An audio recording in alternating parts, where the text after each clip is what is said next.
ముందుగా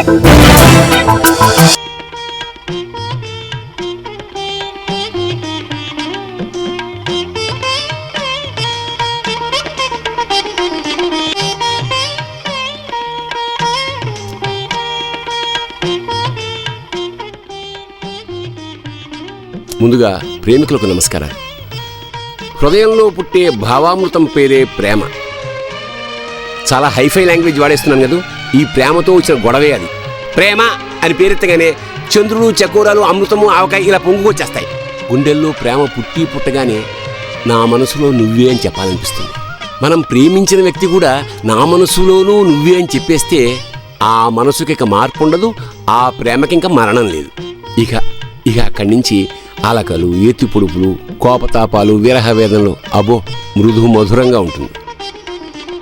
అలాంటి దివ్యమైన స్వర్గంలో విహరించాలని, ఇటువంటి ప్రేమ కథలు వినాలని మనసున్న ప్రతి వాళ్ళకి ఉంటుంది. బాహ్య సౌందర్యం కన్నా ఆత్మ సౌందర్యం గొప్పదని చెప్పే దృశ్యమాలిక ఈ చిత్రం.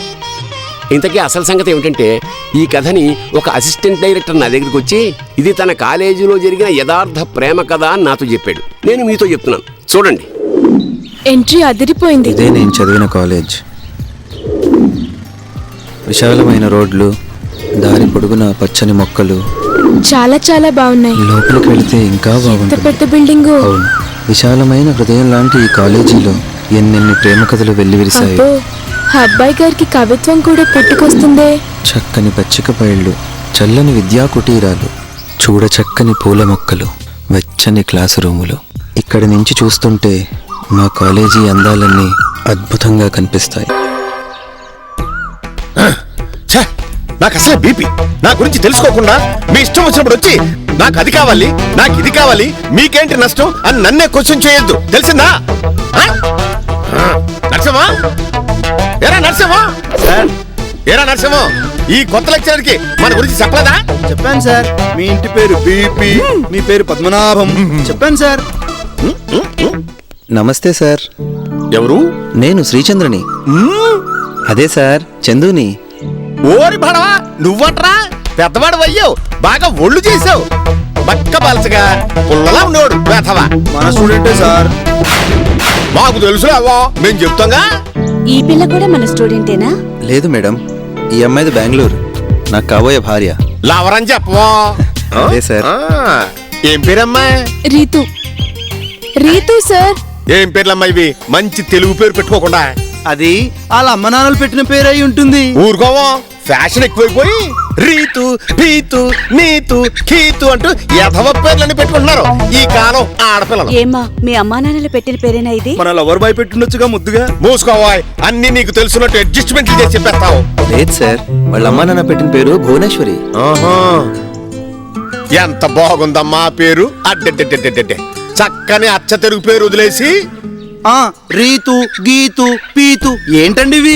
నరసింహ, రెచ్చిపోకు. ఇక నుంచి మా అమ్మా నాన్నలు పెట్టిన పేరుతోనే పిలిపించుకుంటాను. Good good good girl.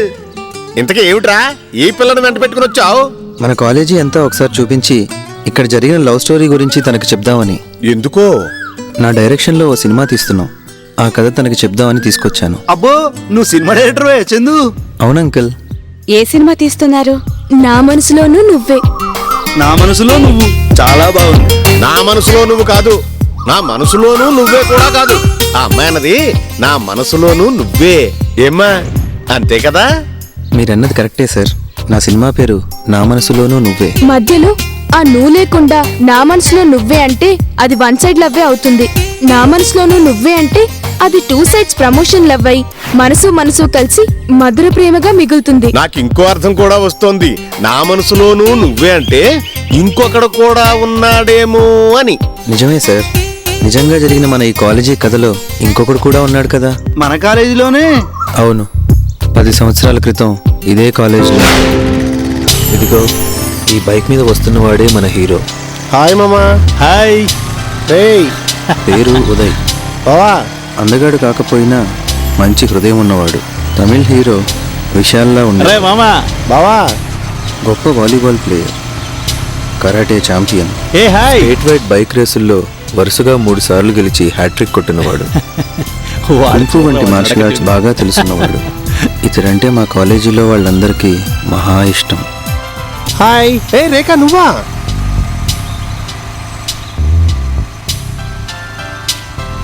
అరే మన బ్యాచ్ అంతా ముందు వెళ్తున్నా చూడరా.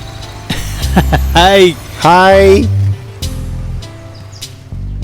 ఇదిగో ఈ వెళుతున్న అమ్మాయిలకు సైట్ కొడుతున్న గ్యాంగ్లో రెడ్ కలర్ టీషర్ట్లో టైగర్ సింబల్ వేసుకుని కూర్చుని ఉన్నది నేనే. హాయ్ ఉదయ్. క్లాస్ రూమ్కి వెళ్ళకుండా ఇక్కడే టచ్ ఆడుతున్నారు. ఫ్రెషర్స్ వస్తారని వారికి స్వాగతం పలుకుదామని. అడ్మిషన్స్ క్లోజ్ అయిపోయాయి, ఫ్రెషర్స్ డే కూడా అయిపోయింది. ఇప్పుడెవరు కాలేజీలో జాయిన్ అవుతారా? రేయ్, బార్ మూసేసిన తర్వాత బీర్ కోసం చూడటం అంటే ఇదేరా? బార్లు మూసేసిన వైన్ షాప్ బ్యాక్ డోర్ దగ్గర బీరు దొరకవా? అబ్బచ్చా. రే బుకింగ్లు మూసేసిన సినిమా టికెట్లు దొరకట్లేదా?